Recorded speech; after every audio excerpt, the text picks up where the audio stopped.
मैं सीएस रीवा मुंद्रा स्वागत करती हूँ आप सभी का हमारे YouTube चैनल पुस्तक कॉमिक्स पर। इस वीडियो में जो अपन बात करेंगे वो करेंगे यूनियन बजट हाईलाइट्स 2022-23 की।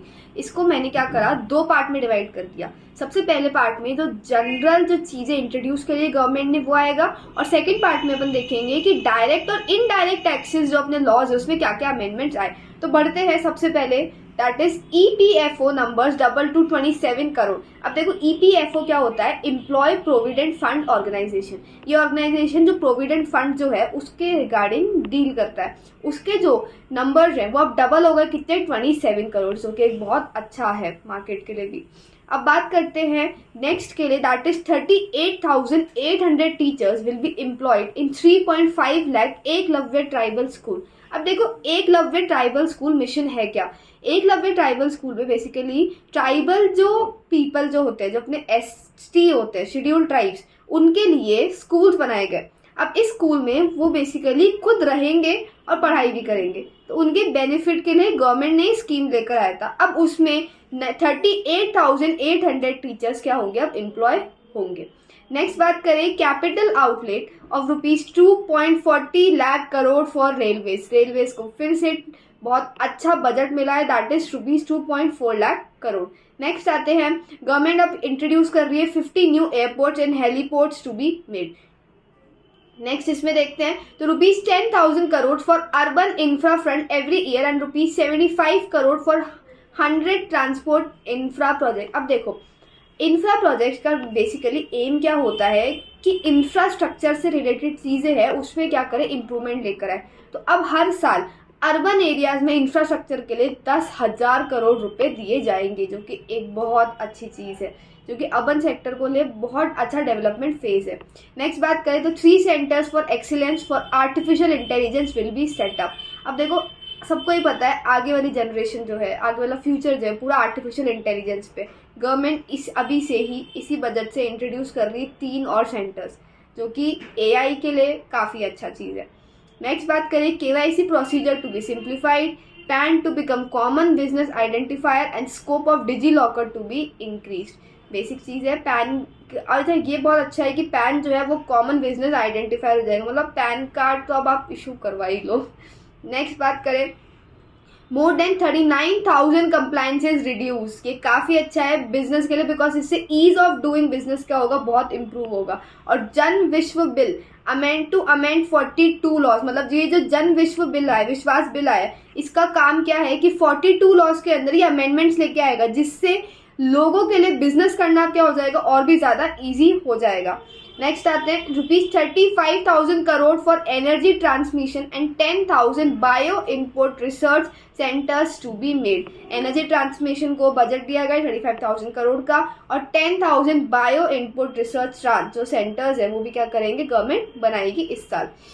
30 skill India international centers to be set up and NFIR national financial information registry to be launch for financial strategy. देखो स्किल इंडिया सेंटर्स तो एज यू ऑल नो कि इंडिया में एम्प्लॉयमेंट नई नई चीज़ों के लिए सेटअप करे जाएंगे, इससे काफ़ी अच्छी क्या डेवलपमेंट होगी बिजनेस पॉइंट ऑफ व्यू से। लेकिन साथ में एक चीज़ नई आए, एक नई ऑर्गेनाइजेशन आई, that is NFIR which is national financial information registry, जो कि जनों को फाइनेंशियल स्ट्रैटेजी उनकी क्या होनी चाहिए, मतलब फाइनेंशियल मैनेजमेंट कैसे अच्छा हो उसके बारे में और ज़्यादा डिटेल में बताएगी।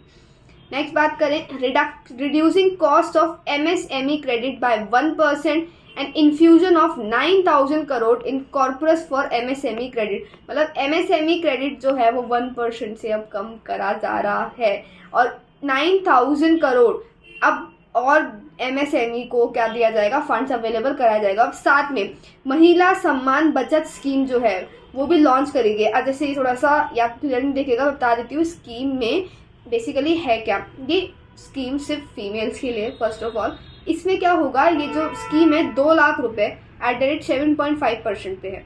अब इसमें 2 साल का लॉकिंग पीरियड रहेगा। वुमेन्स क्या करेगी, 2 लाख रुपए की अपनी MT बनाएगी, उसमें उनको 2 साल तक इंटरेस्ट रेट जो मिलेगी वो मिलेगी 7.5%। उसमें ये भी है कि कुछ कंडीशन है जिससे आप पैसा क्या कर सकते हो, विड्रॉल भी कर सकते हो।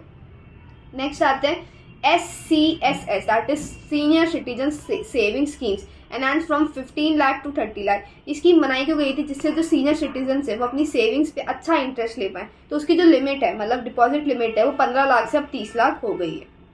अब बात करते हैं अपने डायरेक्ट और इनडायरेक्ट टैक्स में क्या अमेंडमेंट है। Promote domestic manufacturing and export, basic amendment. Tax exemption of capital goods and lithium batteries, मतलब अब कैपिटल गुड्स पे कोई टैक्स नहीं देना। Mobile camera lenses to become cheaper, मतलब मोबाइल्स कैमराज इन सबका लेंसेज अब बहुत सस्ता हो जाएगा। Gold silver and diamond cigarettes imported rubber to get expensive, cigarette पीना महंगा पड़ेगा। Enhance limit for 3 crore and 75 lakh from presumptive taxation, मतलब जो लिमिट है वो क्या हो गया, 3 लाख हो गई है, 3 करोड़ हो चुकी है, जो कि बहुत अच्छी है ये। Higher TDS limit of ₹3 crore for cooperatives के लिए भी TDS लिमिट बढ़ा दी गई है। New IT return form for easier filing, मतलब जो ITR है, जब रिटर्न भरने के फॉर्म्स की जो प्रोसीजर होता है वो उसको और ईजी कर दिया है। 100 joint commissioners to be appointed for disposal of small appeal. जो अब देखो, जॉइंट कमिश्नर का काम क्या होता है कि जब आप सेटिस्फाइड नहीं हो तो आप क्या करते हो, अपना केस फाइल करते हो। अब केस फाइल करते हो तो वो अपील पे जाता है, वो जॉइंट कमिश्नर के पास जाता है। तो अब 100 और जॉइंट कमिश्नर आएंगे तो इससे क्या होगा, आपका स्पीडी डिस्पोजल होगा, किसका, आपकी प्रॉब्लम्स का। TDS reduce on EPF withdrawal, TDS कम करती है जब आप प्रोविडेंट फंड अपना निकालते हैं। Section 54 and 54F to be amended. Rebate limit increase to 7 lakh in new tax design, ये बहुत अच्छा है। रिबेट की जो लिमिट है वो 7 लाख रुपए हो चुकी, पहले 5 लाख थी। Number of slabs reduce from 7 to 5 in new tax design, पहले क्या था 7 स्लैब्स थी, अब सिर्फ 5 स्लैब्स हो गई है।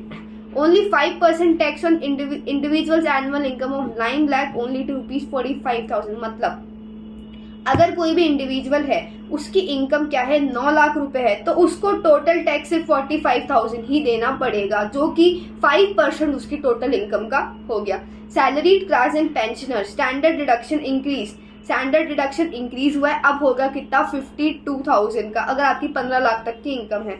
हाईएस्ट टैक्स रेट 42.74% रिड्यूस, जो आपकी हाईएस्ट टैक्स रेट है वो भी क्या हुई है, कम हुई है।